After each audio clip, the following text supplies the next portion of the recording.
Para magawa natin yung mga maintenance o yung mga basic maintenance routines sa mga bikes natin, syempre, kailangan natin ng tools. Alam ko na may pagka-expensive ang mga bike tools. Pero 80% of the time, hindi naman talaga natin kailangan ng mga bike-specific na tools. Ang kailangan lang natin is yung mga basic o yung mga general tools na nabibili or pwede mong mabili sa mga hardware stores. Dito sa Kamote Bike Workshop, madalas nyo makikita na ito lang yung ginagamit ko na tools.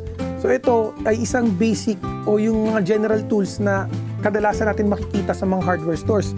So ito ay set ng Allen wrenches, Torx wrench, and yung mga flathead na screwdrivers. And syempre yung set ng mga socket wrench. Sa ganitong klaseng tools mga sir, halos lahat ng basic maintenance routine na kailangan mong gawin sa bike mo is magagawa mo na. Simula sa indexing o yung pagtotono hanggang sa pagpapalit mo ng brake pads or sa pag-align mo ng caliper, pagpapalit ng rotors, and syempre, yung pinaka